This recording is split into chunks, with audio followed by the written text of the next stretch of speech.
Hello. Hello. What's up, everybody? Can you hear me okay? Is the sound good? I know we go through this every time there's a live stream, but I don't do it regularly enough to make sure my setup is good. Let's see. I got this stuff. Thank you, Jean-Claude. Thank you. How's everybody doing on this fine Sunday?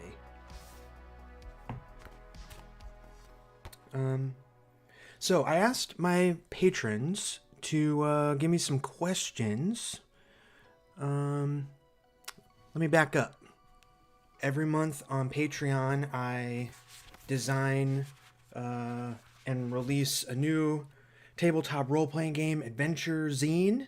They come in PDFs, and also I mail them to the patrons. Every month, new adventure.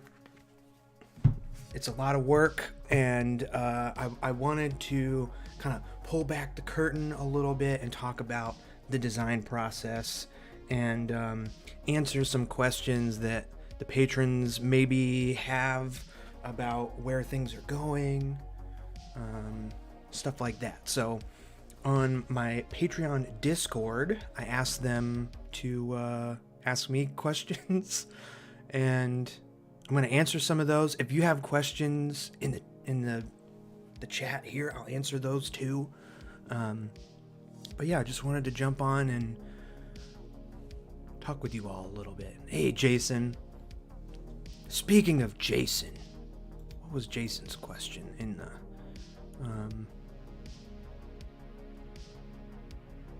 Okay. Well, okay, hold, there's another thing. Hold on. Let me get this going, and I think maybe this will be more interesting. Yeah. Okay, that should go away. All right. So there's this time lapse playing. This is just a promotional image. That sounds kind of weird. I like to every month on the Patreon, I announce the new zine, new adventure, and I do like a little piece of artwork. Usually it's just like a character, and I think it's kind of like, really, it's my way of just warming up to the adventure and you know, doing a little bit of drawing before I get into actually illustrating the zines. Zine. And so this is this month's adventure, Flick Silverpin's Guide to the Sky Garden.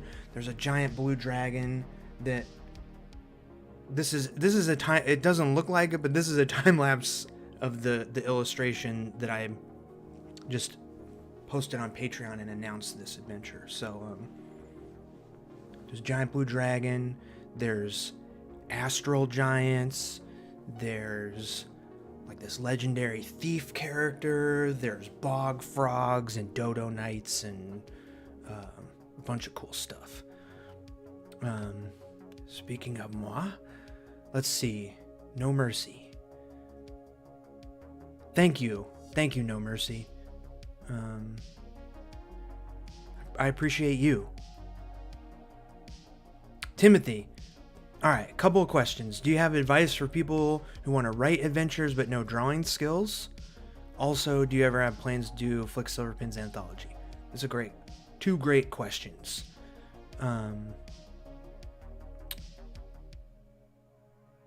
First one, advice for people who want to write adventures. So for me, writing is the hardest part, and I'm sure we're gonna oh gosh, oh no. I've had this crazy cough for a very long time, and I'm over it. I hope it doesn't, all this talking doesn't activate it. Okay. Advice for writing adventures. What I like to do is start general. So I start with, like, I just write an idea, and I'll talk about a lot of the Patreon questions are about the process of going from Dragontown through all these adventures. I'll talk about that. Lots going on in my brain. I'm gonna try and get organized here. So I start like very general, like a couple sentences describing what I want the adventure to be, to feel like. Usually not even complete sentences, just like some notes. Like for the Sky Garden, I knew I wanted it to be some sort of point crawl through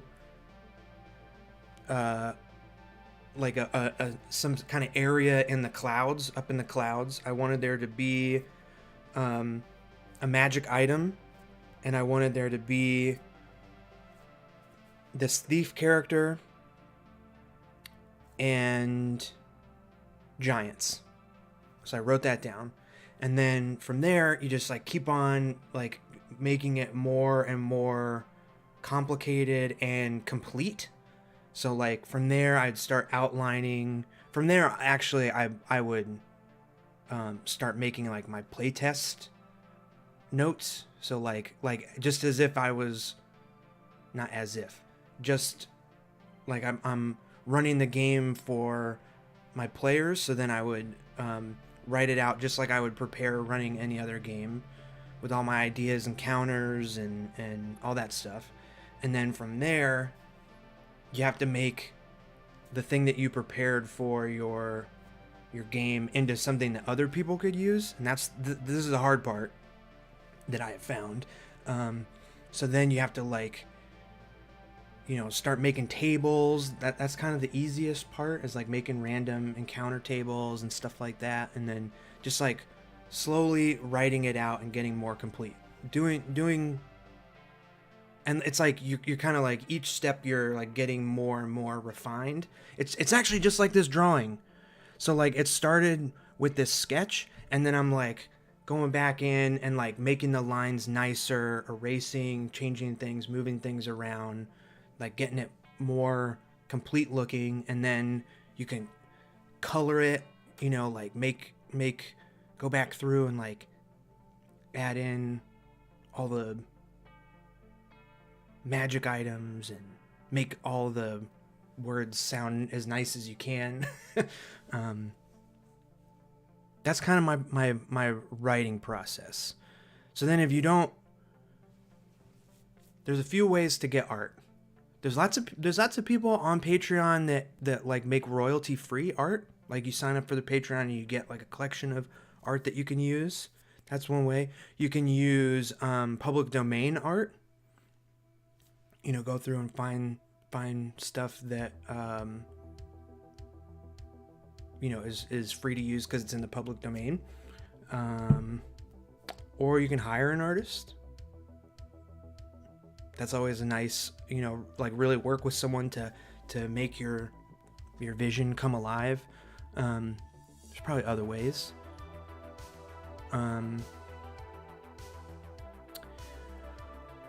Okay, let me catch up, and then I'll go back to your second question, Timothy.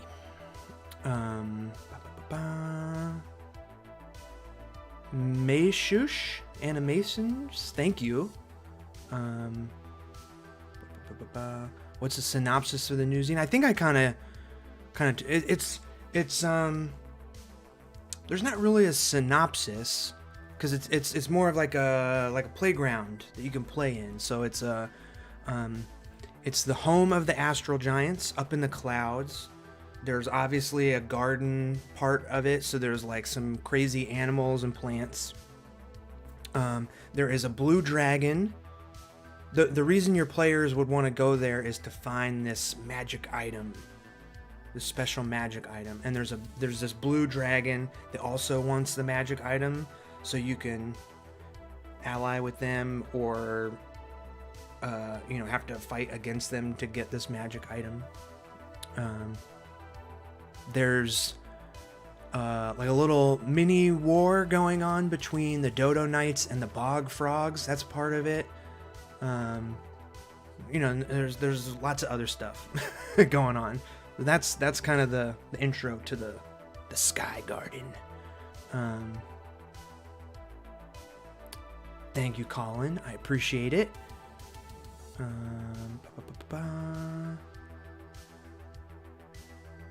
Adam Mitchell. I write game books. CYOA. How different is... I don't know what CYOA is. I'm trying to think of what that could mean. Game books. Adam, explain what those are a little bit. I don't know what you're talking about.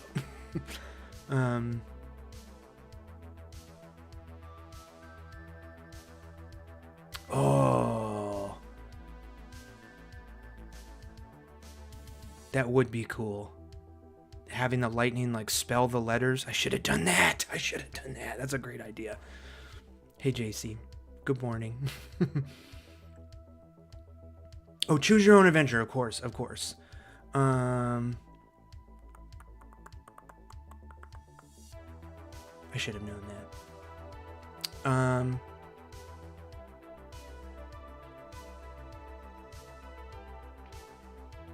I think the biggest difference for choose your own adventures is that there you, the writer, is deciding all of the outcomes. Like what's going to happen. You know, if this is the choice the reader makes, this is what happens. Writing RPGs is like you don't even bother with that stuff. Whatever the outcome is, that's what you leave open.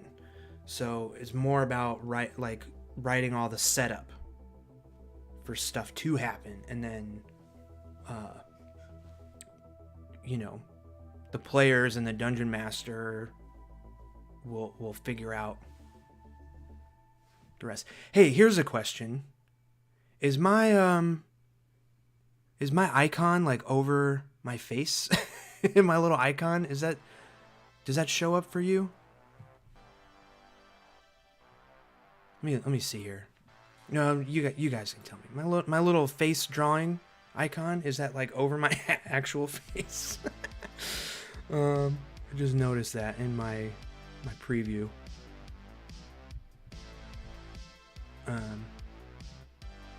No, okay, good. Icon is there, but it's next to my face. All right, let's do this.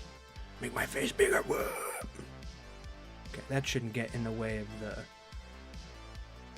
I bet if you're on mobile, there's no icon. Yeah. Okay. It's fine. And then I can move this over a little bit too.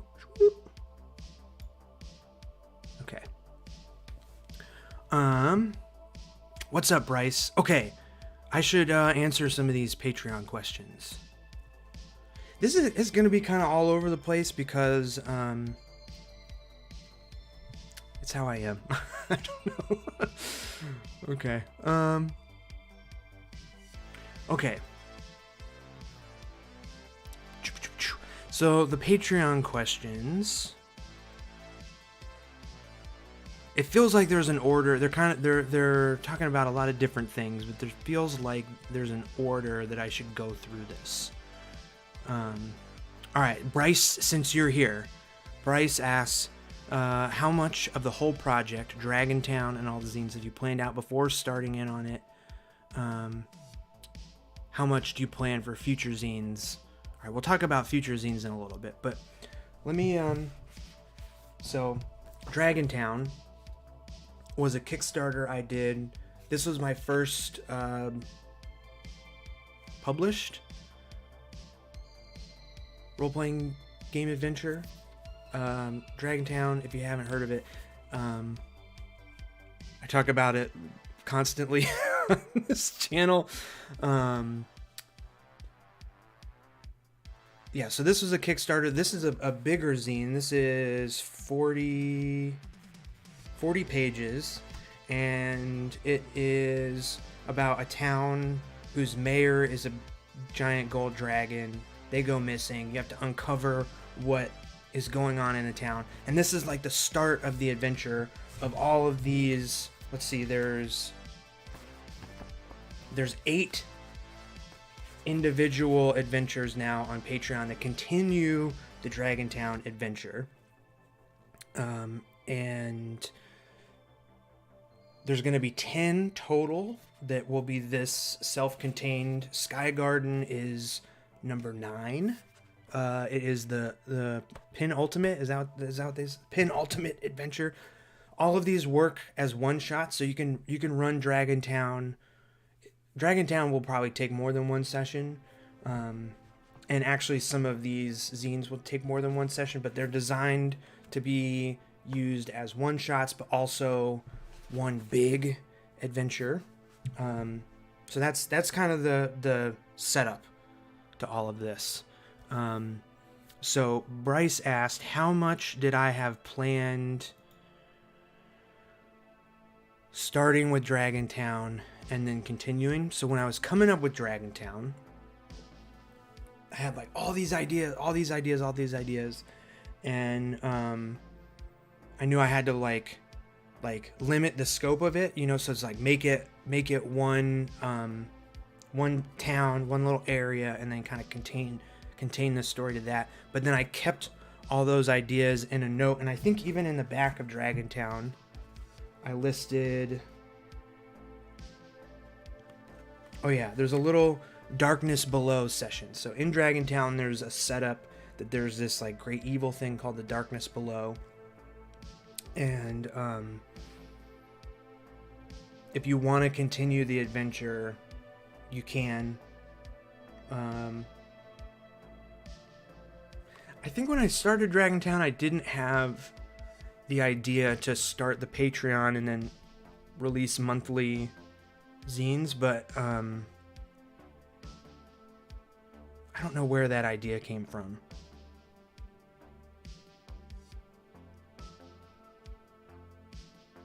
I really don't remember. But anyway, in the back of Dragontown, it says, if the, I don't want to like spoil too much, but the like what happens next, and it's like what happens next in Dragontown. You can go underground to discover more of what's going on, and I say the Cult of Eternal Night, Plumwax Kobolds, the Nif, the Red Growth, the Emperor of Worms, just to name a few. Those are like things that you would encounter underground. And those have become the zines. Emperor of Worms, City of Eternal Night, Plumwax Kobolds. So I kind of had ideas for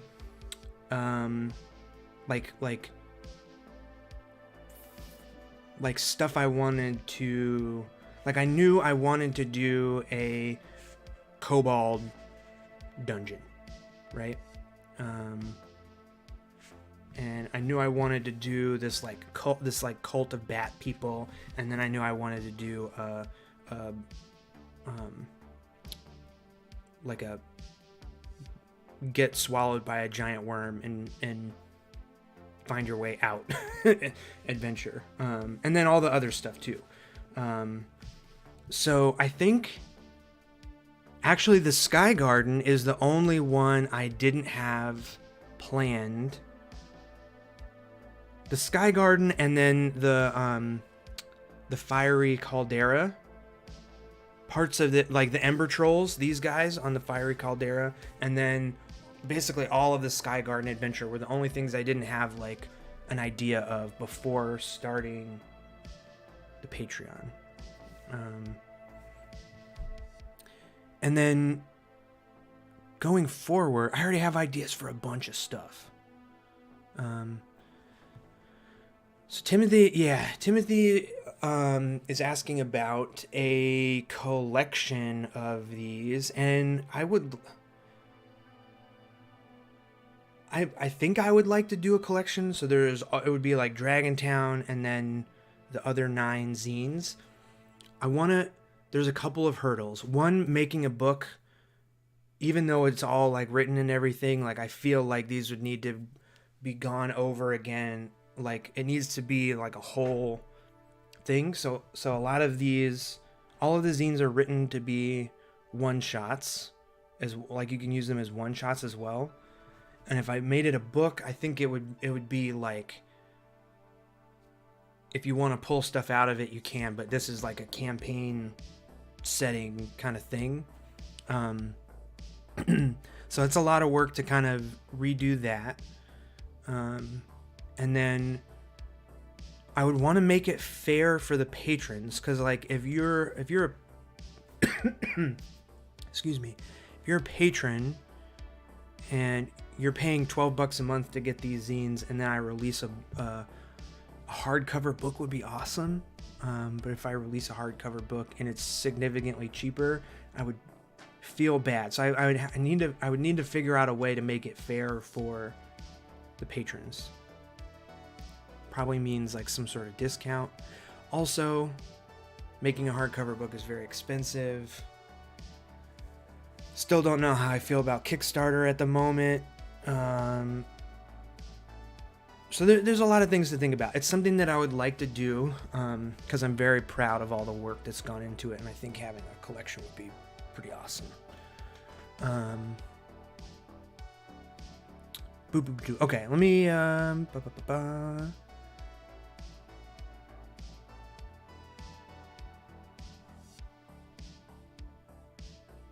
thought this was happening tomorrow. Hey, confused. The magic item MacGuffin. Yeah, so there is a magic item MacGuffin in the Sky Garden, and I tried. I spent like JC probably remembers this. There was like 3 days leading up to the playtest game when I was coming up with all the Sky Garden stuff, and I was trying so hard to figure out a way to not make it a magic item MacGuffin. And then it was like, you know what? These books are filled with magic items. The way this is all, like the way it's all come together, it just makes sense. And it's not like every one of these zines has like led up to finding the one magic. It's just one zine, so I think it's okay.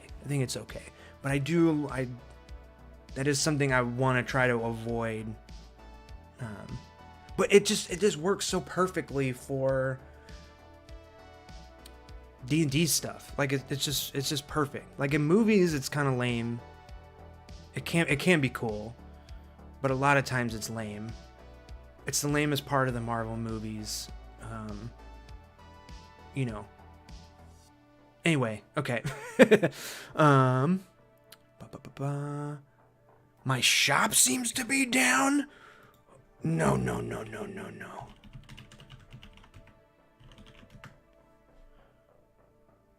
What? Not what?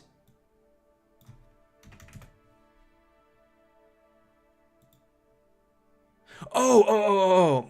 Okay. Yeah. The link on. Let me. If you click the link. This is so dumb, dude. All right. Okay. If you click the link in the description to go to my shop and it didn't work, it should be fixed now. For some reason, Squarespace, the most like awesome, easy to use, build your own shop thing, like still requires you to write www in front of the in the hyperlink for things to work. And I always forget that because no other site does that anymore. Anyway, okay, it should be fixed, I think. Let me know. Hello from France. Hello, Marion. Thank you, Walter. Hello, Sci-Fi. Okay. I'm gonna catch up here. Kaysen? Is that Kaysen?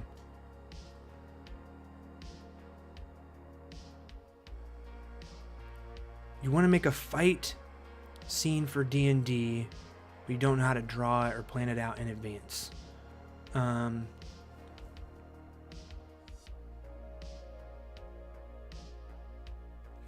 There's definitely some videos on the channel that should help you with the drawing part. Planning it out, if you're playing actual D&D, there's a lot of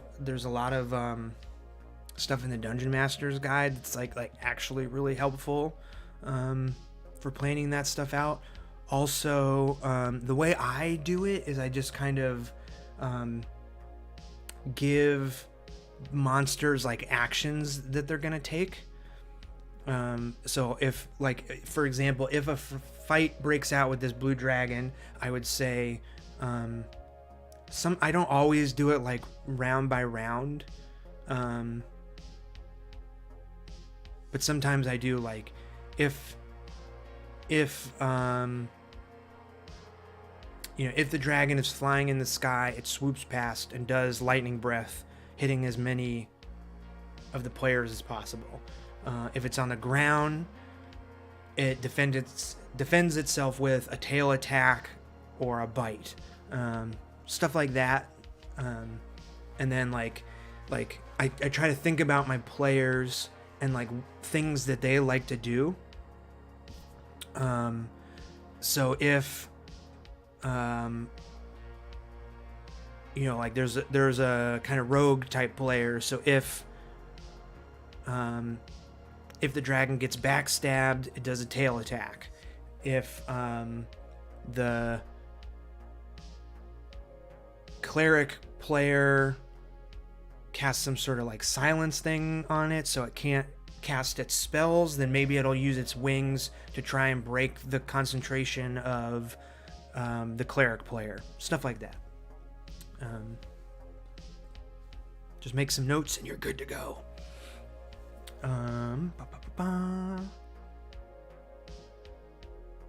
Amazon, oh yeah, they do hardcover book. Yeah, I don't know that I would want to do a print on demand collection. I would want to make it nice.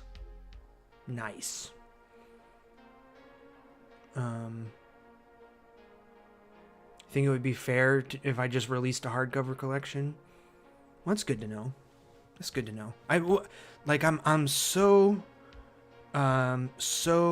appreciative of all of my patrons, and like honestly, getting the support on Patreon, one, allows me to like spend time on making the videos for the YouTube channel, because I consider it promotion for the Patreon, and I really like to make free helpful stuff for people, and the Patreon allows me to do that. And also to get to make these is like really, it's just really awesome. It feels cool that there's people that like want this stuff, and it's just so nice to have the support and be able to do this stuff every month. So I the last thing I want to do with a collection is make it feel like patrons are,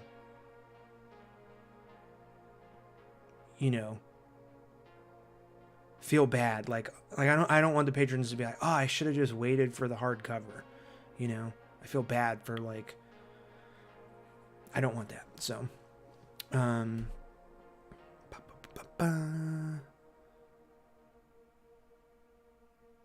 thinking a clan comes from the mountains and snow people have a fight together. That sounds fun. Do it. Go for it. How about drawing a little comic in the beginning of the zine that tells the players? Yeah, I thought about that. Combining comic stuff with D&D things, because the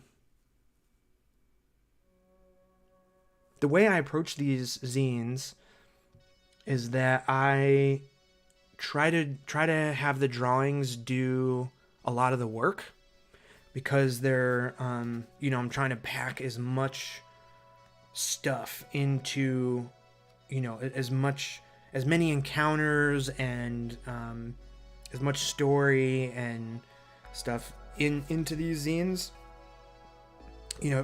Just being able to draw a character and let that describe them, instead of writing out a paragraph about like I don't know what's like. This is what? Is it gonna focus? Hold on, I can get it. Maybe. Nope. Okay, I can't get it. But like, little rock goblin dude. He's carrying a basket. He's got an expression on his face. He's stuck on a rock in the middle of some lava. Like the drawing does a lot of the descriptive work. And comics are really good at doing that descriptive work, but for story. And so I think that figuring out a way to include comics with tabletop stuff would be very cool. It's not something I've like found a use for yet, but I think it's definitely something that might happen in the future because I love comics. Okay. No Mercy. How do you find a good balance between fleshing out general setting and writing actual plot? Yeah, that's a great question. Without forcing the players into certain path too much. And I think that let me see if I feel like there was a Patreon question kind of about this too.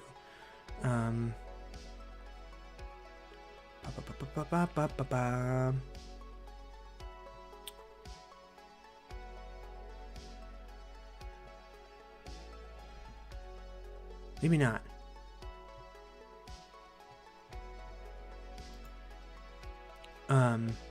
Maybe it's just something I've been thinking about a lot as I'm trying to wrap up this adventure, because I think the earlier zines, I don't know, maybe not.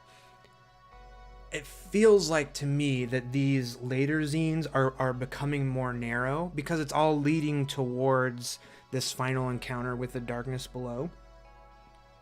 So it's like it is kind of forcing players into a path. But I guess they kind of all do that. I try to have a conclusion for all of the zines. So maybe it's not. Maybe it's just because now it's like stretched over a few zines and it's all, I don't know.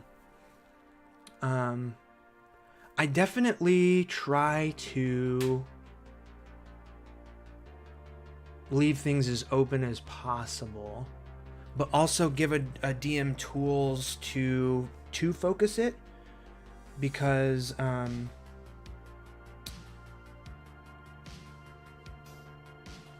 this still going? It's still going. Okay. Sorry, I got distracted. Give the DM tools to focus it if they need it. I mean, you might have stumped me on this one. I don't want to lean into where am I? I don't want to lean into like it just feels right as an answer. I think playtesting helps. Like seeing what players in a playtest come up with is a good way to like pull back a little bit. Think about the because like as you're writing something you think like, oh, this is how it's gonna go, and then playtesting it like, oh, that's not how it goes. And actually, while I'm talking about playtesting, there are questions about that. So Bryce asked how many times did I run through the zines before releasing them. I only playtest them once with my group. Only once. They come out monthly, so I don't I don't have time to do it more than that, even though I would like to. And then there was another one.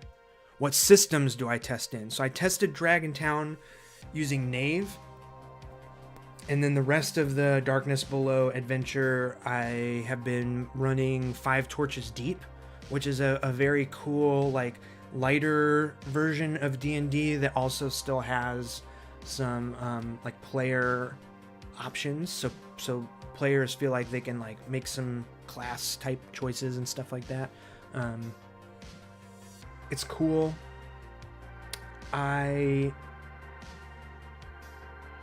This is something I'll talk more about on the channel, but I kind of hate rules, and I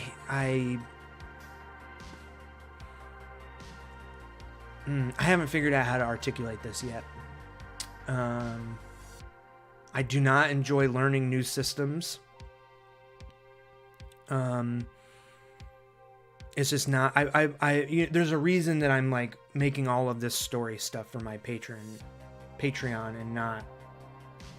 I say this, and then the thing I'm gonna do next after this stuff is totally making rules, and I don't know. I'll talk about. I got to think about this stuff. I'll talk about why I hate rules on the channel another time. Let me catch up on chat here.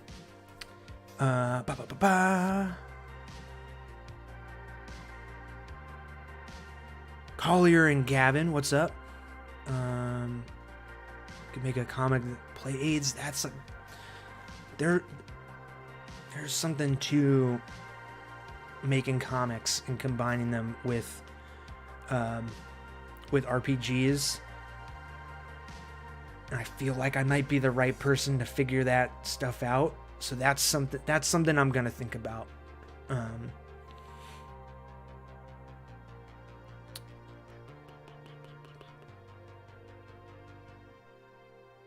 Ooh, JC's got a good idea. Patrons get a shout out in the hardcover for sure, and a freebie with it. Yeah.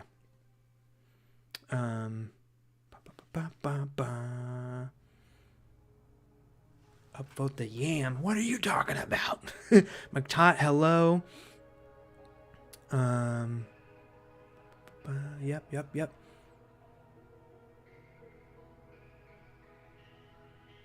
Oh yeah. This drawing was pre-recorded. Maybe at some point I'll do some streams in the future where I draw and stream at the same time, but as you can tell, I'm kind of all over the place just in general. So like drawing and trying to pay attention to the chat and talk at the same time, like my brain isn't ready for that yet. It's not ready. Maybe I'll get there, but I used to do it on Twitch a bunch.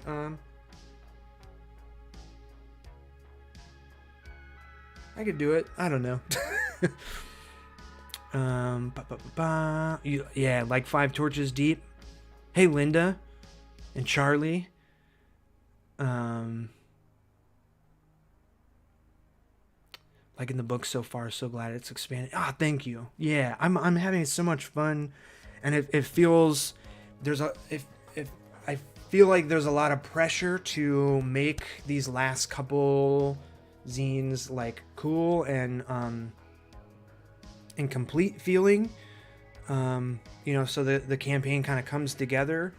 I think I've moved past the point where I'm feeling a lot of pressure to make it good, and I'm like ready to finish it, and it is what it is, and I say it is what it is, like it's not good. But that's not what I think. I think it.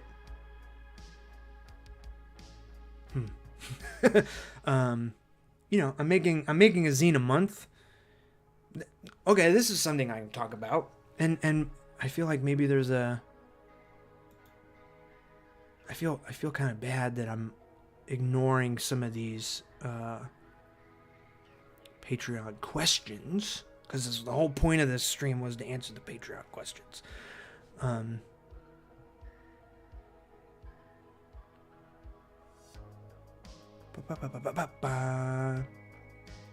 Jason, okay, here, yeah.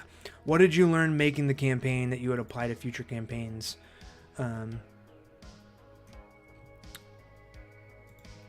This is a good segue, and then I can talk about what comes in the future.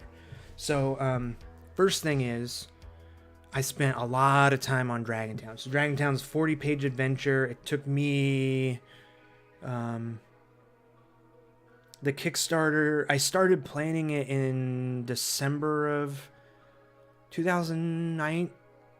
Wait, I don't know. This blah, blah, blah. December of the year before. December of 2020. And then the Kickstarter was in February. The book was released in August. So how many months is that? That's however many months. That's how long it took to make Dragontown. 40 pages. So I feel really proud of Dragontown. I think there's a lot of stuff in that book that is cool and deep if you look for it and your players like get into it. I think there's a lot of cool stuff. Like there's more going on, and I'm like actually kind of talking about some things in, you know, like some things that are bigger than just playing a game in Dragontown. And then with the monthly books, I don't get to spend as much time on it, so there's still some like cool depth, and there's still all of my like ideas I have about creating a world and the types of games that I like are still in there, but it's maybe not like as deep isn't the right word. They're maybe not as refined and like, I don't know how to explain it.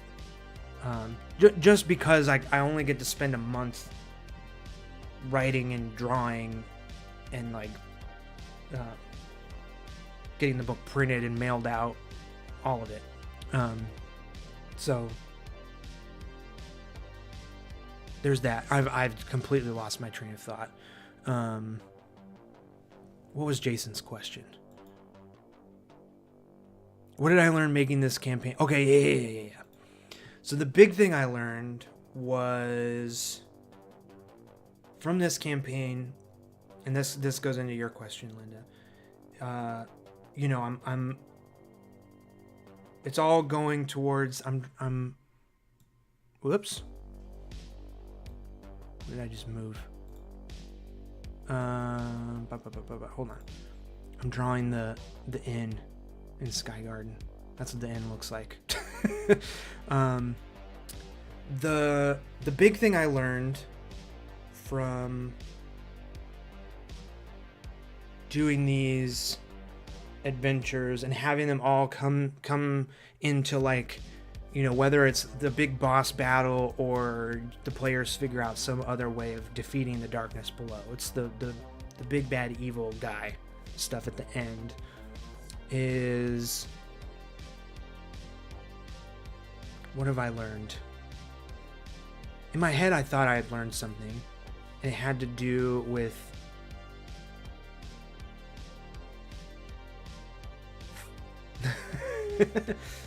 I've learned a lot. What I said about the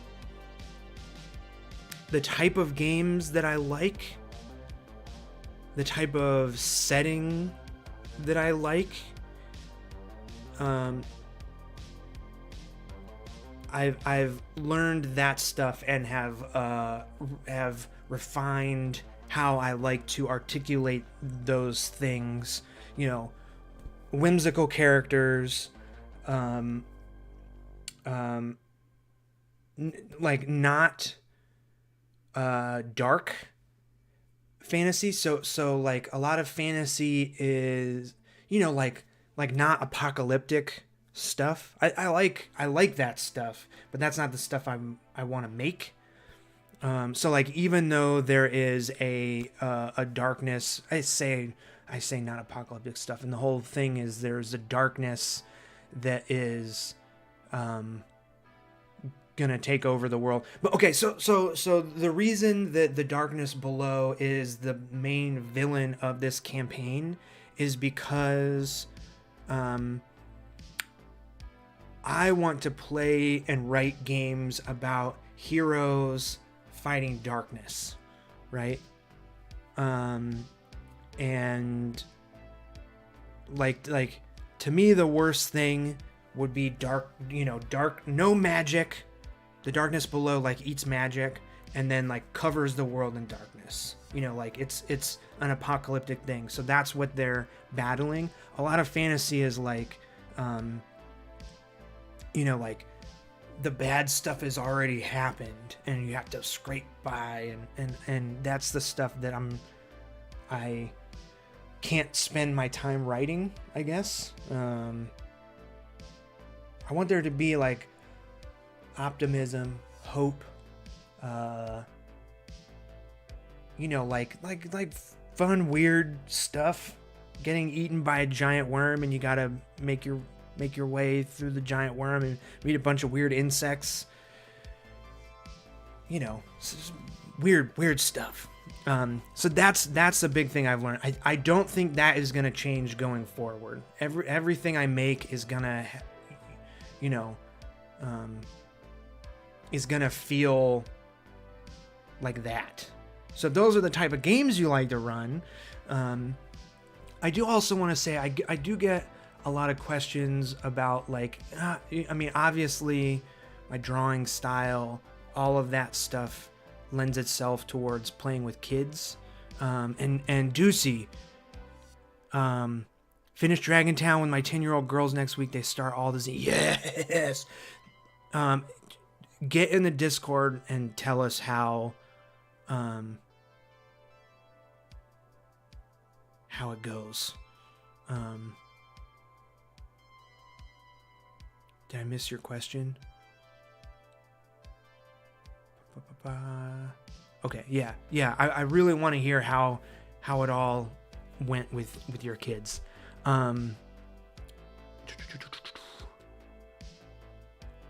Kayan, hello. Goat Mage, I'm drawing a blue dragon. This is the sort of first drawing I've done for this month's Patreon zine called Flick Silverpin's Guide to the Sky Garden. It's got a blue dragon in it. It's got astral giants. All kinds of fun stuff. Thank you, JC. Cheers from Brazil. Thank you.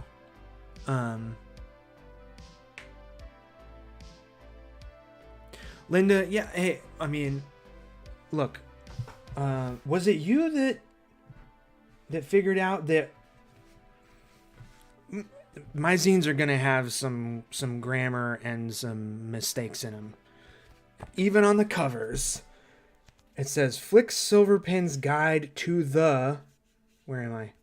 Hold on, Flick Silverpin's Guide to the Emperor of Worms. There's a mistake on Sting cover, and there's a mistake on 2 of the covers. It makes me insane that I missed that. I'm actually about to reprint those 2 zines, and I'm gonna fix it forever.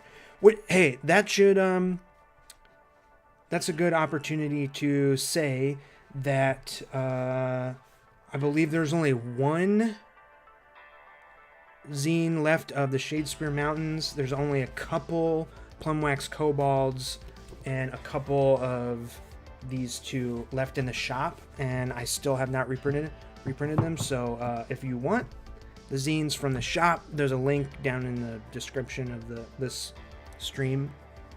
Hopefully it should work now. But I'm running out of the first printings of those zines with the mistakes on them. So, get them while you can. I am going to reprint them, but yeah. Would I ever do an actual play session, even just one? Okay, here's okay, yeah, I'll talk about this and then I'll get back to what I've learned, how it's gonna progress in the future.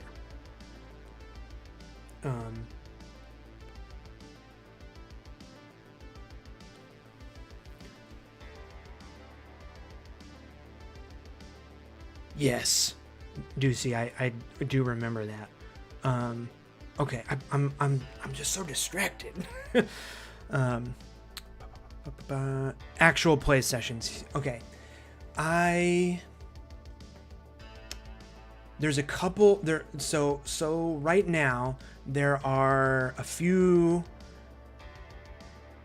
like a couple reasons I would really like to do actual play stuff, but there are more stronger reasons of why I don't, and so that's what's keeping me from it. So reasons I would like to is because I think this YouTube channel, at least I'm trying to make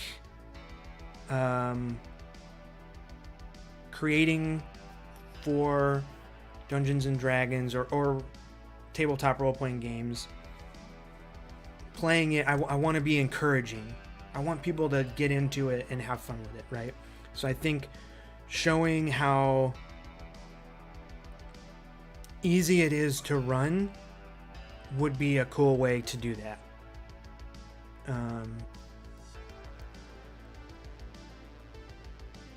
Is that my only reason for wanting to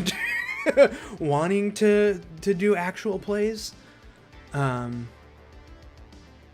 Actually, is it just +1 EXP on YouTube? I want to recommend Tony Vicinda. I think it's just +1 EXP on YouTube. I'm gonna link it in the chat here. If you want to see some actual play stuff of other games that aren't D&D, and just like everything on Tony's channel, I really like. They just played Wander Squares, and I watched that live. That was super fun. Lots and lots of smaller games. You can go watch live plays on this channel. Hey Kyle, what's going on, dude? Tony is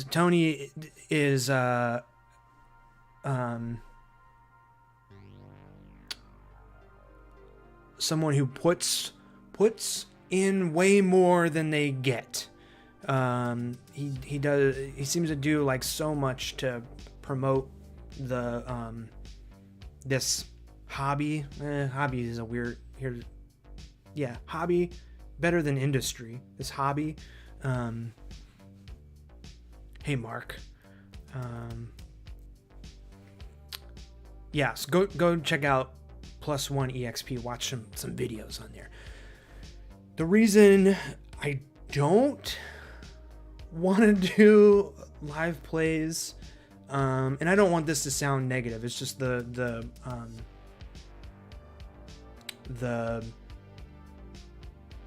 reality of it. One, it takes a ton of work to get set up, and the logistics of it are complicated. And that would take time away from making the zines, making other videos. Two, playing with people that I'm comfortable playing with on a regular basis. Maybe yeah, a one-shot thing might be the way to do it, to at least try it out. But in my head, like, to have an ongoing thing, playing with people, you know, the people I play with just want to play and have fun. They don't want to like be on camera, and you know, like that's like a lot to ask. It's a lot to ask someone to devote the amount of time needed to play through a game on camera. Like that's a lot. And then also managing, I mean, you can see how scattered I am just trying to follow chat and speak Like managing that stuff, like managing the technical side of things while trying to dungeon master, while trying to run a game. Whew, that's extremely intimidating. So something I would like to do, tough to figure out. Lucas, have I ever checked out Numenera, the Cypher system? Rules light, super fun. Would love to see your art style, that type of stuff. So that's an interesting. One of the guys that I play test all this stuff with has run a Numenera campaign, says he really likes it. I don't have those books, even the books Numenera, and then what's the other like more like traditional fantasy cipher system one? I gotta wipe my nose here. I've been tempted to buy those books, I'll say that. But as I mentioned earlier, I do not enjoy like trying to learn new systems and stuff is like difficult for me. I don't my brain doesn't retain rules. Love the background music. This is a 2-hour synthwave mix, royalty free, no copyright background music on YouTube.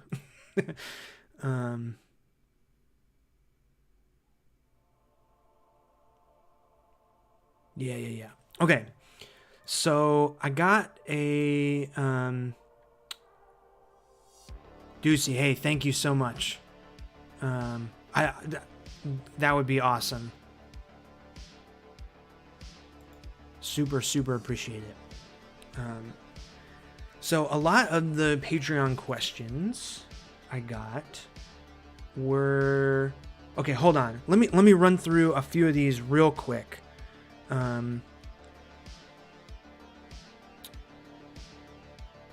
Framint asked. I was trying to order them in a way that like made kind of made sense like story-wise, but I'm just gonna run through them. What dramatic changes were made through my playtests?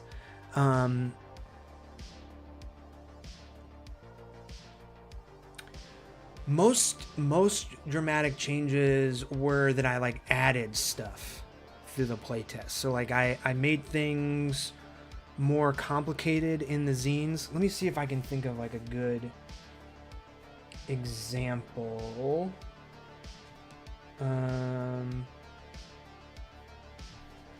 Like I usually add a bunch of characters after the fact. How can I do this without spoiling things?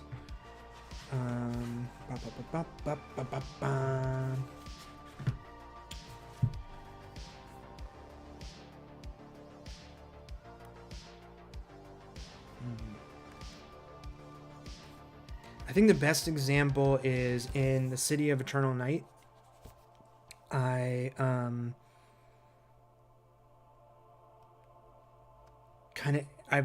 added a lot more to the Penumbra Temple at the end, the sort of like second dungeon part,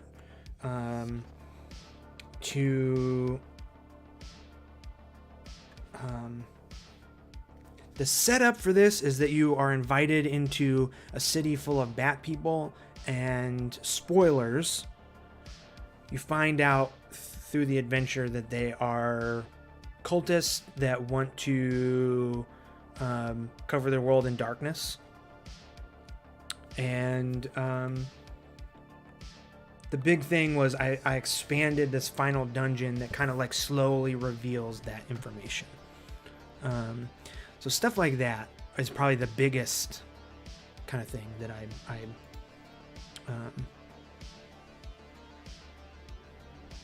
it's more about addition. I usually add a bunch to the zines. Got any tips on how to structure a zine, Mark?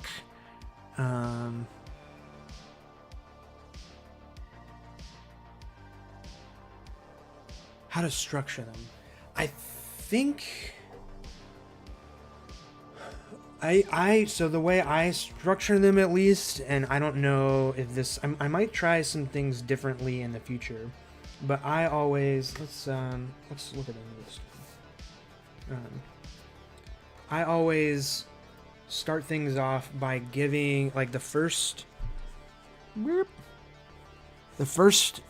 page or so is like I usually have a paragraph about like just a sort of like, this is a summary of what's going on, and then I have some like, this is like maybe like out of character kind of stuff, like stuff that Flick Silverpen did not write stuck on top. So this is like mechanical stuff, and this is all the mechanical stuff that I have in these zines, because I don't like rules. And then like adventure hooks, I try to start broad at the beginning to sort of give the person reading it a clear idea of what's going on, and then as it goes on, I just, you know,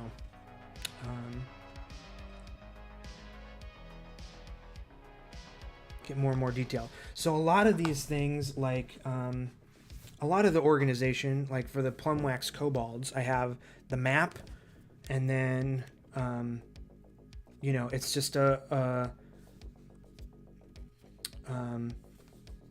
it's like stuff about the kobolds in general, like reactions they would have. They do these chant things, some weapons that they would carry if you come across them, the sort of traps that you would find in between rooms of the dungeon, and then it just gets into like, here's room 1, here's room 2, here's room 3, all the way through to room 20, you know, and that's the organization. Hopefully that's helpful.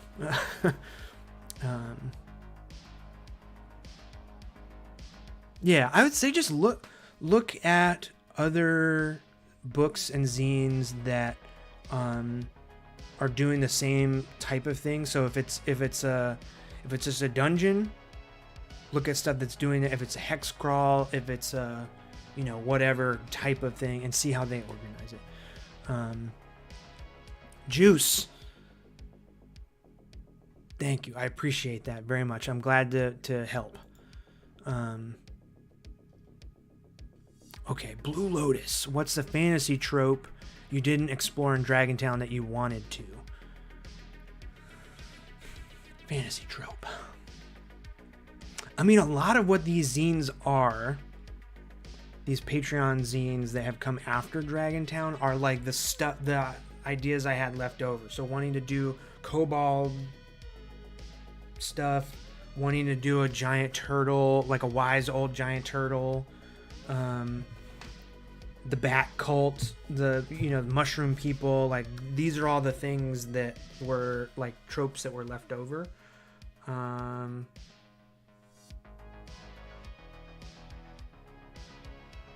can't think of any that I haven't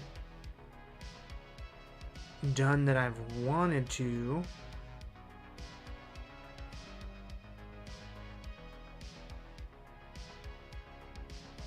I'm adding the grid to the dragon. I don't know. I mean, I like goblins and stuff, but they're kind of similar to kobolds, so I didn't do a bunch of goblin things. I think maybe it would be like expanding on things further. Like there's an area from the first Patreon zine, the Shadespeare Mountains, where some of the characters come from a place called the Ravenwood. I have a bunch of ideas about what the Ravenwood is like that I have not. Maybe that'll be a zine in the future. Yeah. And then, okay, I got a lot. Okay, here's a. Oh, people are asking more questions.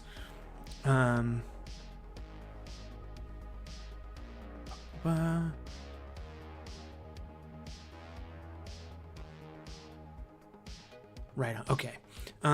Okay. So now I'll talk about what's coming next.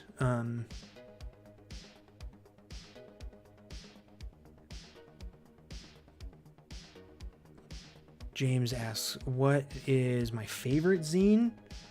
I don't know. I don't,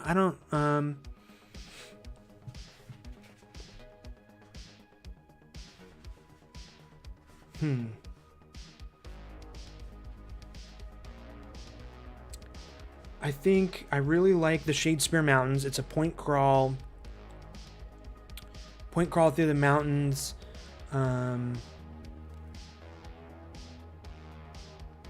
There's a lot of like fun random stuff, but also like a story that helps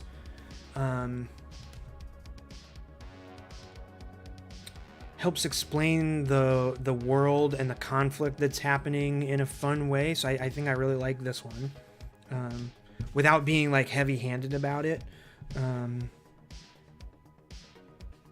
I don't know. I like all of them. The Emperor of Worms is like super gross, and there's a lot of like, it's just gross, like poop and blood and stomach acid and weird insects and stuff. It's gross. I really like that. Yeah, I don't know. Picking favorites is too hard. It's too hard to pick favorites.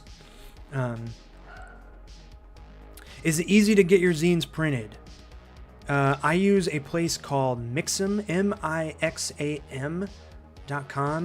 They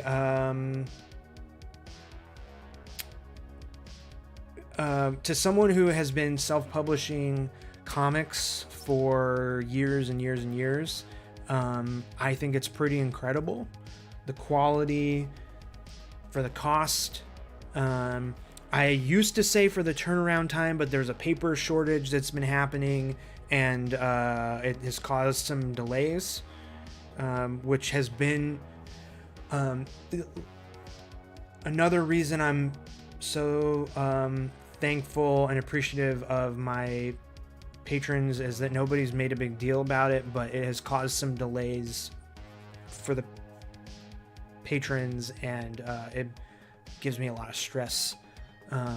So there's that, but yeah, Mixam has been pretty amazing otherwise. Juice, how do you stay original? I always find my stories have too many influences. I feel like too many influences is a good thing. If you take all those influences and you combine them, you're doing good. So like, I mean, look, how many stories about being eaten by some giant creature and having to escape have there been, right? That's not original. It's not original. But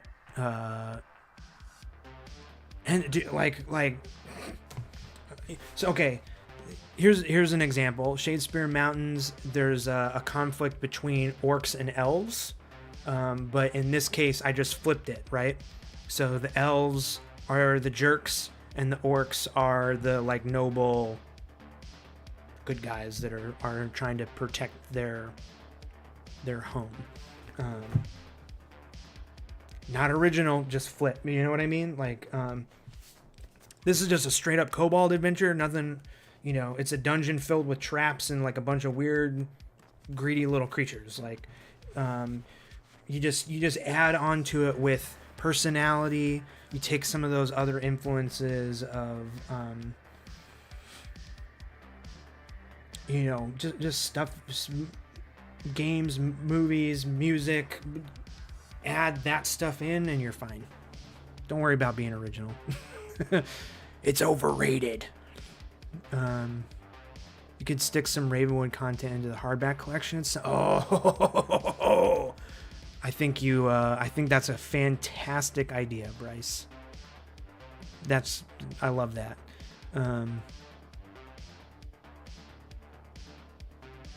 Thank you, Linda. Yeah, thank you. Mr. Frog, how's it going? Okay, all right. Now let me see who asked. Blunder is no. Yeah. Blunder is Nexus.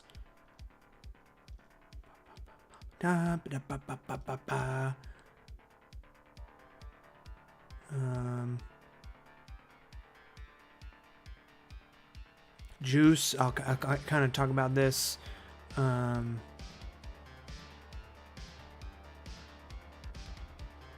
They're all asking about what comes next. So I'm gonna give you guys.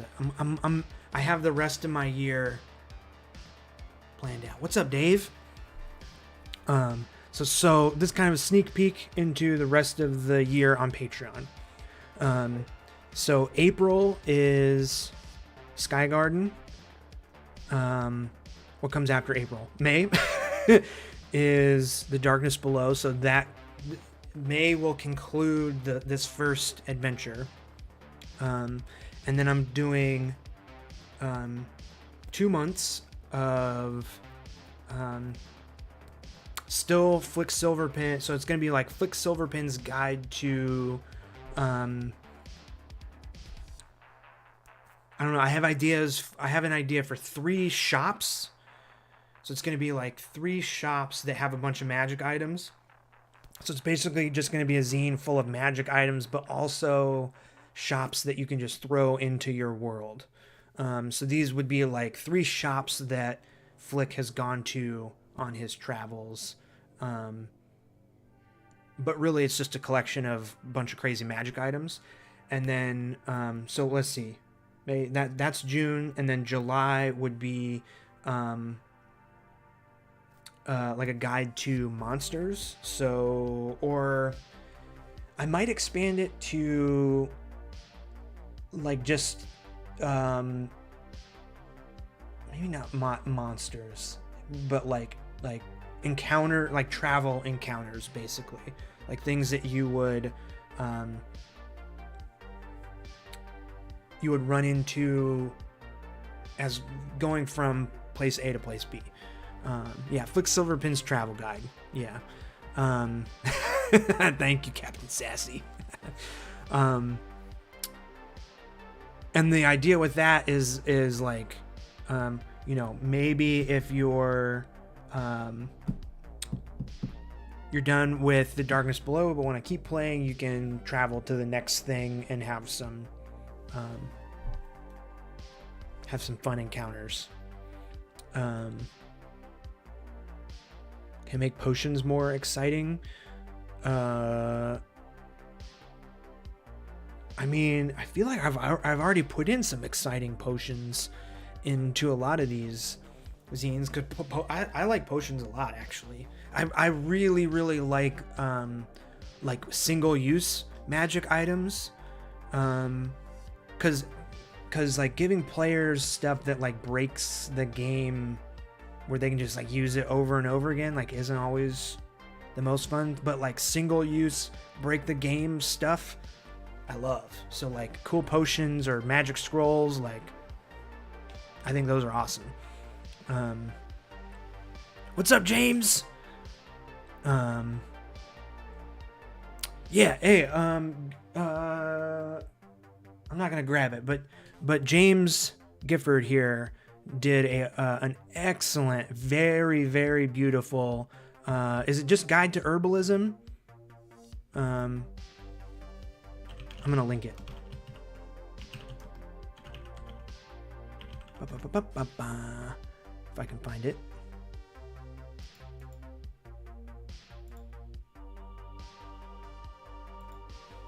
Talking about good magic items. I am a patron of James, and he makes awesome magic items every month. So go look at that stuff if you want some good magic item. Actually, like the sort of precursor campaign that I ran that kind of got I stole a lot of ideas for Dragontown from Port Vela campaign. It's a city called Port Vella. In that game, I used a lot of James's magic items to give to my players just because they're so awesome. So yeah, after Darkness Below, magic item shop, random travel encounters, and then so a free thing that I just released a few months ago on the Patreon is a game that I made called Ecto Inc. It's like a Ghostbusters inspired game. So let's see, that was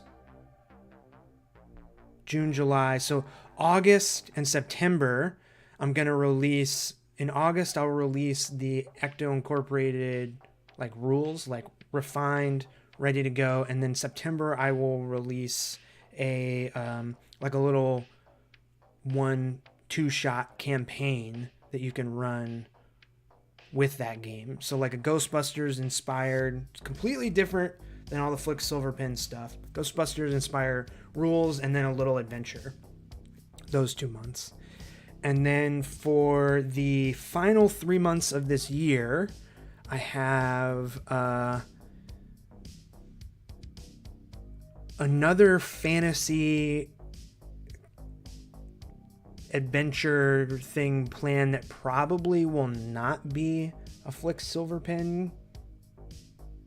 God, it'll probably be something different. Very inspired by old Nintendo SNES RPGs. So it'll be like 3, I think 3, maybe 4 zines that all revolve around that. And then we'll get back into more Flick Silverpen stuff. I have a region like a Dragontown. Dragontown was very much inspired by the like mountains in North Carolina. So like apple farms and that kind of stuff. I've talked about it before. Then this next adventure, and I have no idea like how long this next adventure would be. Probably shorter than like 10 zines worth. Yeah, I think shorter. Maybe not. I don't know. But the next one would be inspired by sort of coastal and intercoastal areas. So like a little more swampy, like some ocean stuff maybe. Flick Silverpen's Guide to Spells and Sorcery. That's a good idea. That could come later. Yeah, like finding some spell books around or something. That would be cool. I like that. So yeah, that's a big preview of what's to come on the Patreon. Kellen, thank you. Sup, cool, hi, bye. See you later. Neil, no. I have the reprinted Star Wars D6 that I love. PDFs are easily findable. Yeah, I have found the PDFs. I haven't downloaded and looked at them. But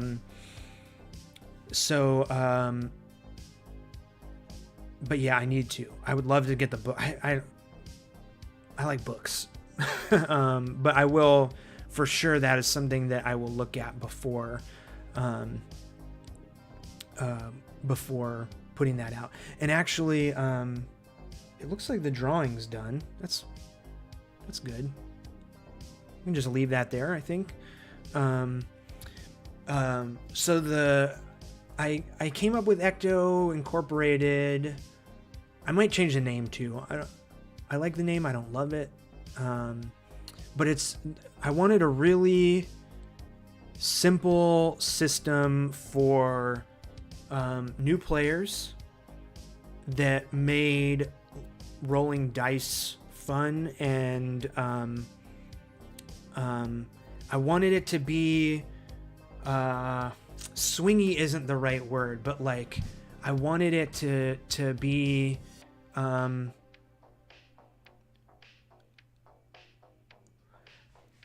I wanted so Ghostbusters is about a group of people kind of bumbling their way through investigating ghosts and like trying to get rid of ghosts, right?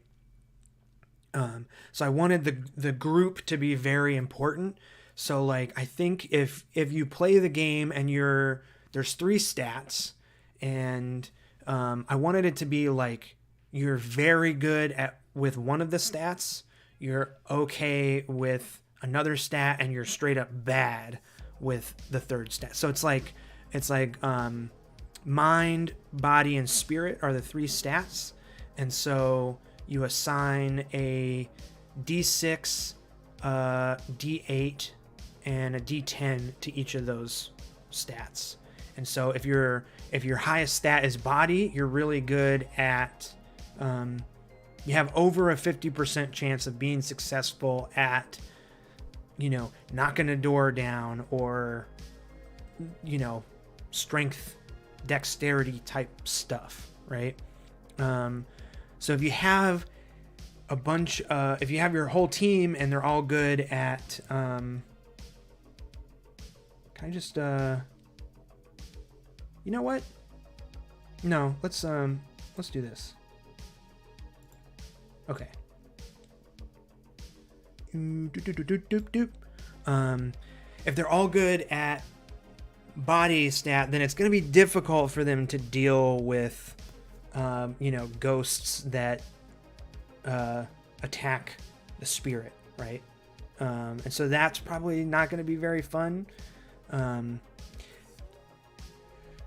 This might not be making any sense, but basically I wanted to like reinforce that you have to work as a team, you know. So like your person, your like heavy character, or dexterous character, like you need them to do that stuff, and then the character that knows stuff, but then also those same stats apply to the ghosts. So I wanted it to be very, very easy to make up the ghost, the enemy,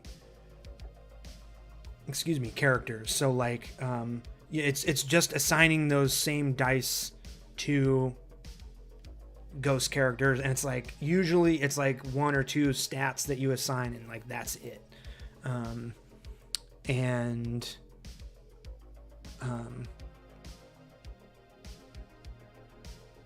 Yeah, that was my idea. And then I realized that I just got the Kids on Bikes book. There's also Kids on Brooms and Kids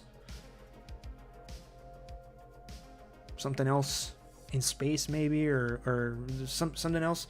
But I found out that uses the same kind of system. Basically, it's like roll a 5 or above to succeed. So if you have a D6 in the stat, it's kind of hard to succeed. If you have a D8, a little easier, D10, a little bit easier than that. And then I think if you can level up one of the level ups. I don't know if I'm even going to include progression. But that would be, you could like have a D12 stat. So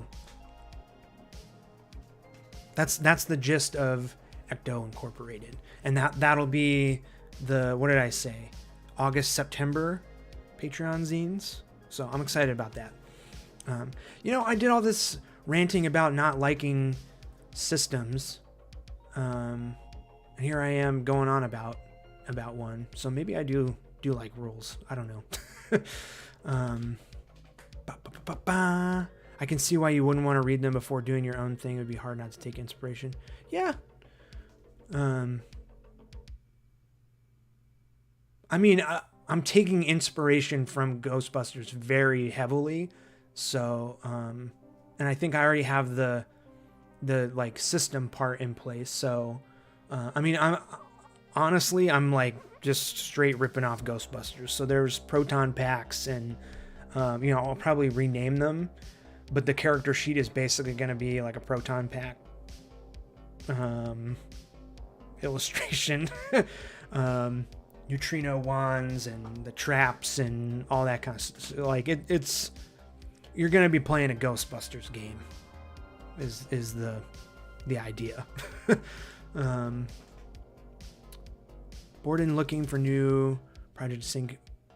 I don't know, Mark. I don't know.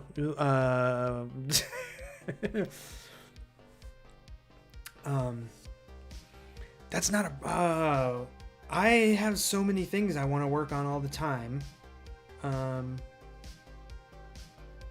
I would say pop open your notes app on your phone, or like get a little notebook to carry around, and whenever you have a random idea, write it down, and then you'll never have this problem again. That's what I do. Wade, first time in the channel. First time in this channel's lives. I have not live streamed very much, but I do want to make it more of a habit. I want to try and do a live stream a month on here. Flick Silverpen's Guide to Cartography. So that is a great, yes. I haven't thought about making it a Flick Silverpen's guide. That is very interesting. I have thought about making a zine about drawing maps. My approach to drawing maps. I think that kind of stuff is out there, but that is something I have on my list of things to make for sure. Any tips for coming up with stories for campaigns? I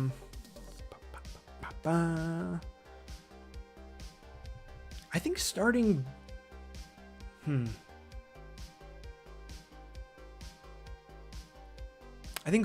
with what type of story you want to play in is the best way. So my recommendation would be to make a list of all of the things that you like, you know, like movies or games, or you know, like the feel of the stuff, the feel of the things that you like. So and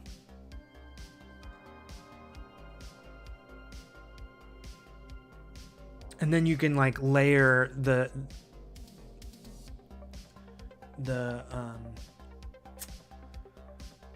elements that make a campaign into that. So like if you like, I think Neverending Story was obviously a big inspiration for this this, you know, The Darkness Below is extremely similar to The Nothing in the Neverending Story. And then there's characters that I have again,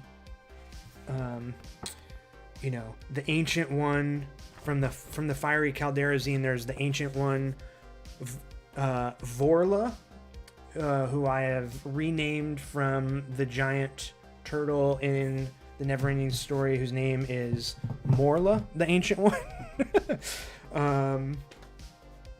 So like taking stuff like that, and then, you know, that's the kind of feel, and then putting your own spin on it, but then also adding in stuff like, you know, if you want to have a bunch of goblins or whatever you think is cool, just add that stuff in. I hope that's a good answer. I feel like that's not the most helpful answer, but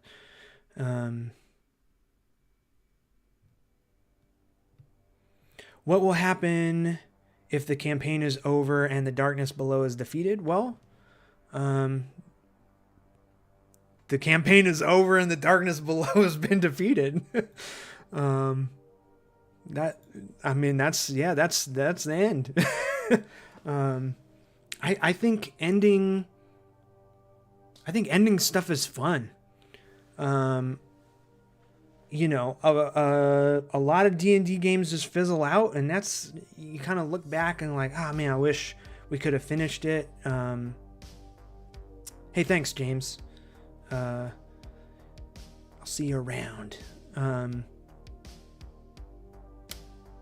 Yeah, they fizzle out, and I think ending stuff's fun. Make some new characters, or if you want it to, now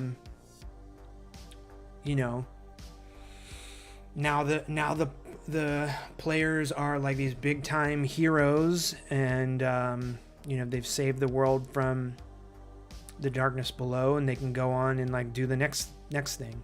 But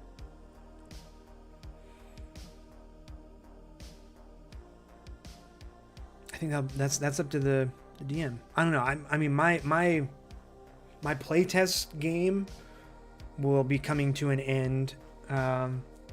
Those characters will be done. And I say this, and maybe the next Flick Silverpin stuff will be a continuation, but I don't think so. It'll be another totally separate, a separate part of the world, a separate conflict to overcome. The darkness above. Yeah, right? That's funny. Would be nice to have it in one book, yeah.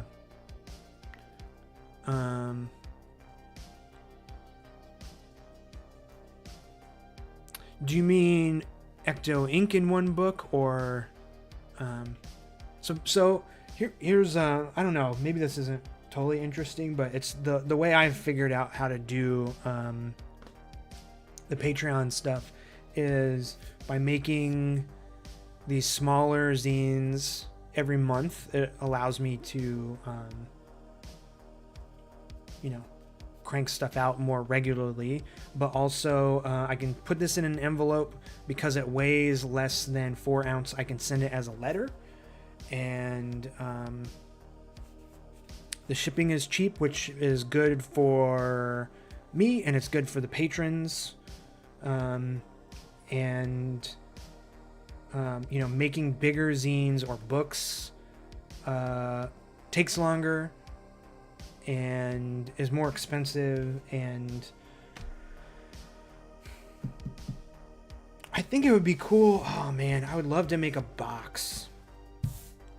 Like if you get all the zines and then you have a box that they fit in, that would be cool.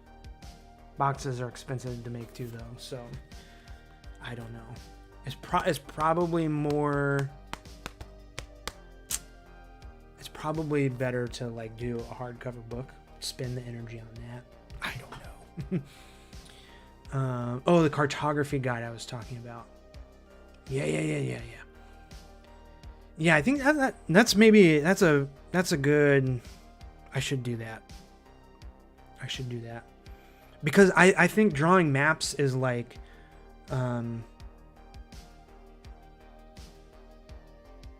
it's easy. It's like honestly, it's easy. And I think if you are, like drawing people are complicated, and there's proportions and stuff, and there's anatomy, and there's a lot of things you have to think about. But drawing maps, and obviously you can apply everything I'm about to say to drawing characters. But drawing maps, it's like such an abstraction that it's like the actual drawing is not difficult, and it's just a matter of like taking the time.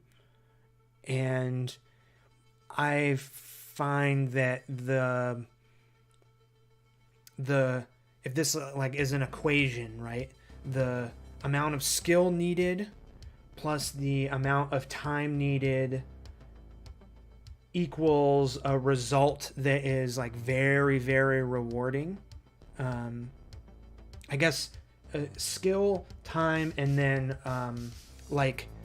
not writing, but like thinking about story stuff. Like you combine those three things to make a map, and the reward of the map is for what you have to put in to get the finished map is like a very good, efficient equation. I don't know if this is making any sense. But like, I think it's a great way to start drawing stuff. And like, it's a great way to get into drawing, and also like seeing some immediate rewards. There's just so much like good about drawing maps, that I want to encourage as many people to do it as possible. Yeah, an efficient equation. And so like making the videos and everything is I think a very direct way of showing like, here's how you do it, but then also like giving a kind of workbook type thing where you can follow along at your own pace. Like that is, there's something to that too. I think that's a really great, I should do that. I should not sleep on making that. So, good drawer, but lazy. Yeah, I kind of am too. That's not true. I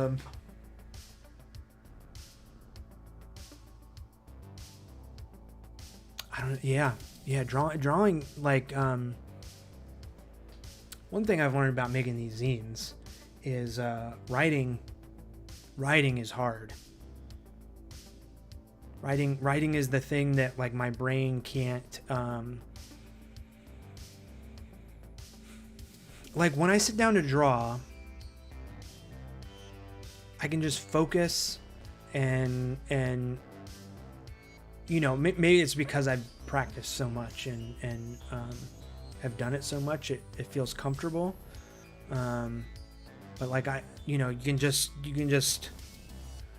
it takes a minute to get into it, but then once you're in it, you can just go and go and go. Writing is like painful isn't the right word, but it's hard.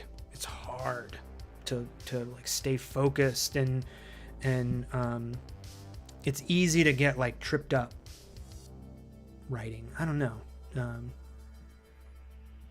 If there's been one struggle making these monthly zines, it's been writing them. Tedious? It's not tedious because I'm enjoying everything that I'm writing. It's like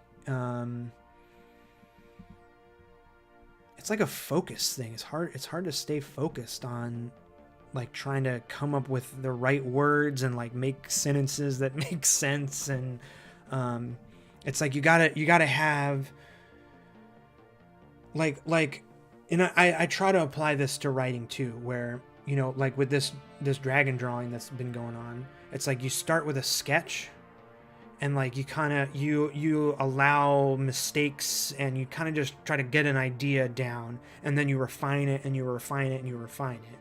That's the same process I have with writing, but like it's harder to keep with writing. It's harder to keep the like big picture of everything in your head while you're like working on the details. So it's like you're trying to construct a sentence, but then you also need to have the whole bigger picture of everything that's going on in your head at the same time. And it's like it's hard.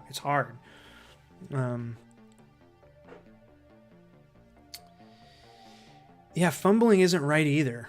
It's like I know there's a good analogy in here. It's a struggle. Yeah, it's a struggle. But it's also like, I mean, what if I pause this? Can I just pause it? Will that go away? We can just leave it on that. Yeah, okay. Yeah. Does that make sense? Writing, speaking is hard. Could do it with QR codes to oh, that's a great idea, Mark. QR codes to the videos. That's a excellent idea. Content helped me create a miniature and maps for first D&D campaign. Oh, Wade, dude, Yes. Yes. Speaking of miniatures, I don't know if you can see them. Yeah, I mean, you definitely can't see them. This row of miniatures on the shelf right here, there's a row of them, 10 of them. I got a video coming up in the next few days about making paper miniatures. Another paper miniature video, like one by one paper minis, super easy. I think it's gonna be a fun one. You can see him. Yeah, you can see him, but you can't see him. So okay, let me see if there's any questions I missed from the Patreon. Is your trope? Yep.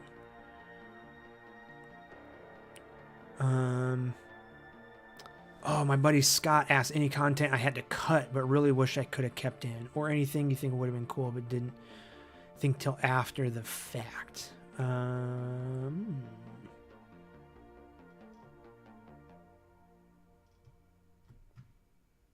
Things I had to cut. I'm sure I have a list of like little stuff that I cut or like just hasn't made it in yet.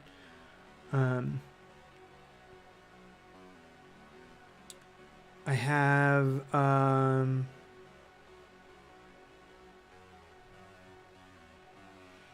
all those ideas made it in. I have a bunch of March's zine was called Flip Silverpin's Guide to the Errant Tower. It hasn't shown up yet. It's a wizard tower adventure. Like you're kind of trying to evade the wizard as you're trying to explore his tower and like find out what's going on. And there's some ideas about the familiar. He has a cat familiar that's in one of the rooms, and I like simplified that way down from something that was more complicated and just like made things too. It didn't really fit. So that there's like a wizard familiar thing that will probably end up in the encounter book that's coming. Yeah, see, a lot of the ideas I have for these next two, like the magic item shops and the like random encounter stuff, a lot of the smaller ideas will kind of like get put into those. So I'm having a hard time thinking of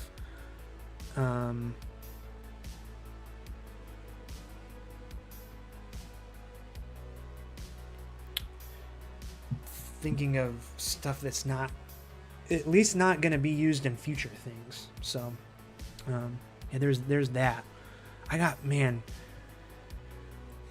the Ecto Inc adventure is probably going to take, I had a storyline for the next, the sort of like coastal stuff that I think I'm going to use as the Ecto Inc adventure. So ideas always get like rearranged and placed, around. Juice asked, what is the best way to come up with silly magic items? I think I asked James Gifford, that I linked earlier in the stream, how they came up with magic items, and they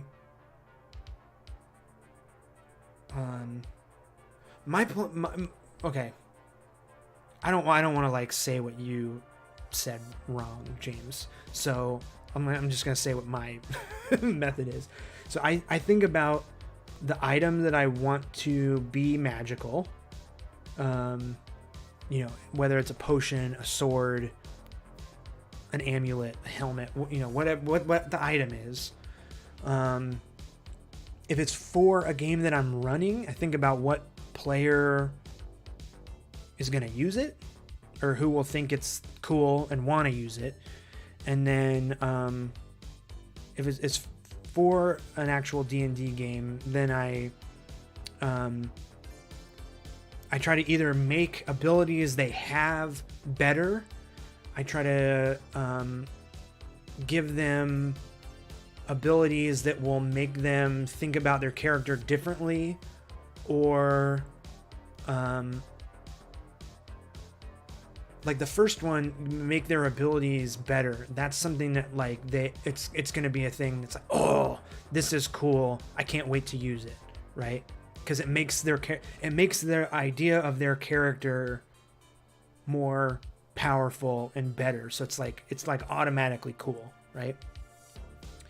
An item that makes them think differently,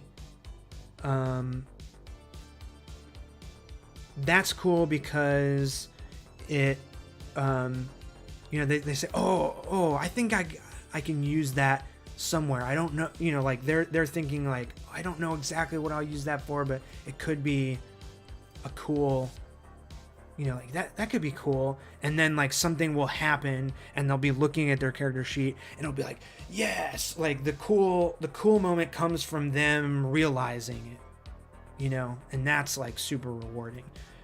And then the other thing I do is I try not to think about like mechanical stuff. The only time I think about mechanical stuff with magic items, or that's like the last part of it, is like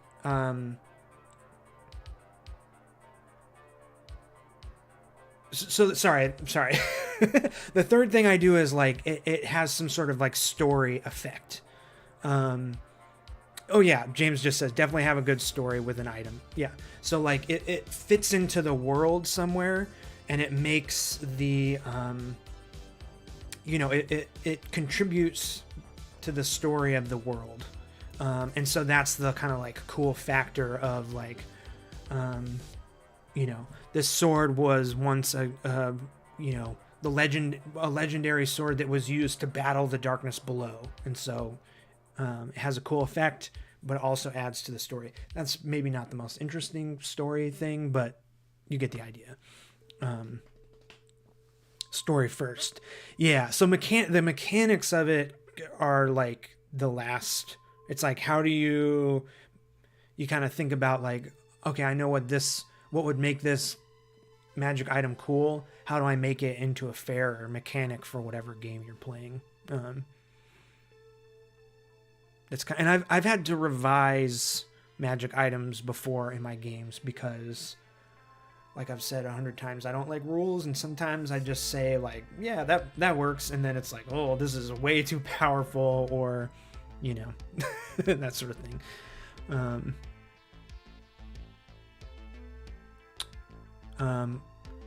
Give me fantasy name if you can. I know it's hard. Oh, dude, naming stuff is like, oh boy, I spend way too much time. Sometimes I mentioned Vorla, the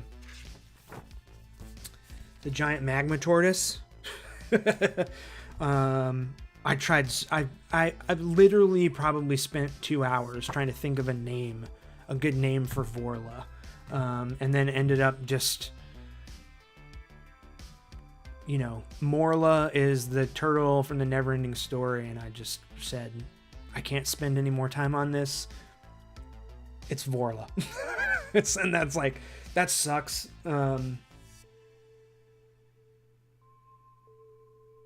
But so like,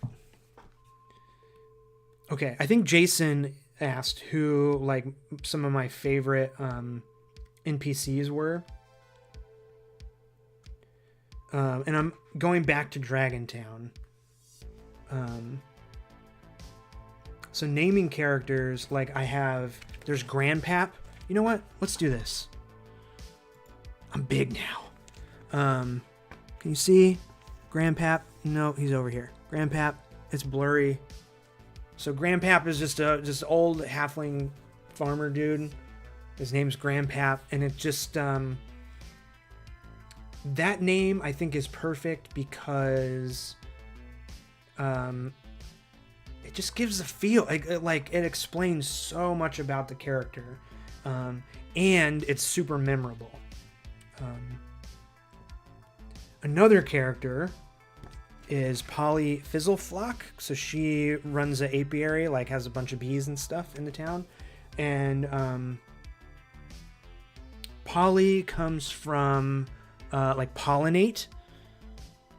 And then halflings in my world get like the like job. It's like personality mixed with job last name, so Fizzleflock.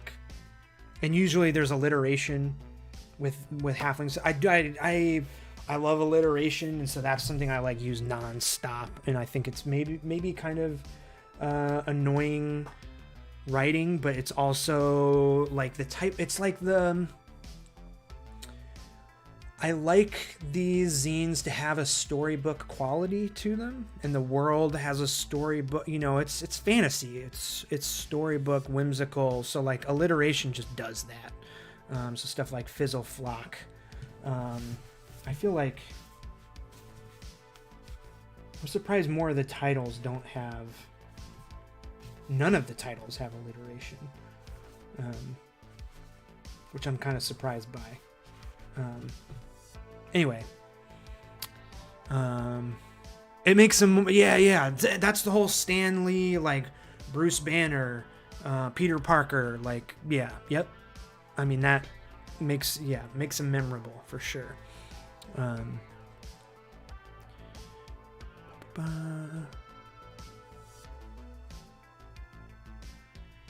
Google Images comes up with what, brain scan? If you type your name. If you type my name in, there's brain scans? What the heck?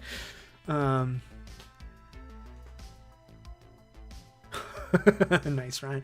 AJ, how's it going? Ever thought about doing a course on adventure and zine design? Yeah, I wonder. I've got a couple of videos on the channel about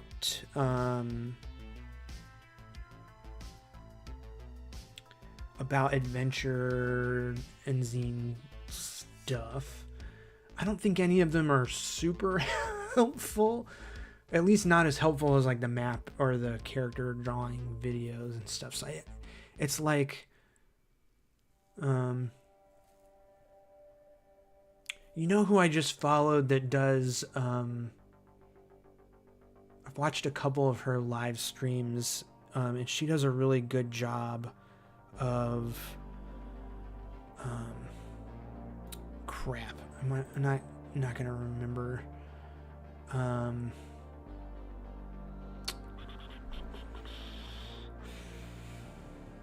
Shoot, I'm not gonna remember. Hold on, I gotta find this now. I think Adventure Generator. This might be it. She has a YouTube channel. The Arcane Library. Great newsletter. Good YouTube channel. Very helpful, like good, concise, straightforward advice for writing adventures. I'm not gonna look up the link, but whoops. Arcane Library. I just got a mechanical keyboard, and it takes some getting used to, but I like it. And it sounds awesome. I play Elden Ring with mouse and keyboard, and it sounds, it's like I hear myself, like sometimes I like notice it, and it sounds crazy. It's 3:00. Okay, been going for 2 hours. Maybe once I finish Elden Ring, I'll do another stream and talk about that, because I got a lot of thoughts about Elden Ring and how to take a lot of the things from Elden Ring and apply them into tabletop role-playing games, which I think a lot of people have thoughts on that. That's not a new thing, but this is my first Souls game, and now I'm having a lot of thought.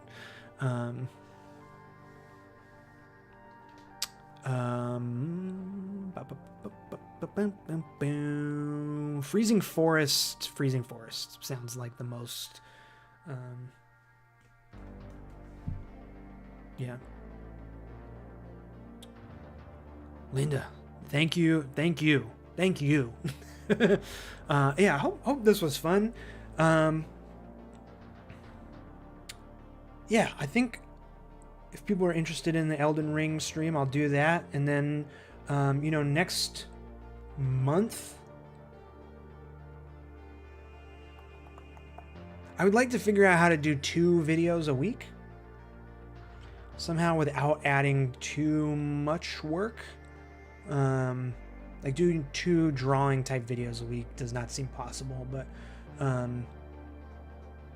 that's something I'm thinking about, how to make more videos, and then doing a live stream every month. So yeah, that's something to keep an eye out for. If all this talk has you interested in the Patreon, let me type in a Patreon link, or you can just click it in the, I don't know if that works. Does that work? Yeah, nope. That link doesn't work. There's a link in the description. Go use that. D-Geek Art. I do play test my games. For these, I've been using 5 Torches Deep, and there are 3 players in my game. Yes. So more streams next month. More videos. Got a miniatures video coming out soon. Tons and tons of video ideas. I think I'm gonna do a 1-page mega dungeon video soon. And then there'll be videos about the Sky Garden as I'm making stuff throughout this month. Yeah, check out the Patreon, check out the shop. Thank you so much for hanging out. Super appreciate all the patrons. I super appreciate everybody in the stream watching the videos. Thank you. This was great fun. Okay. Have a good Sunday. See you later. See ya.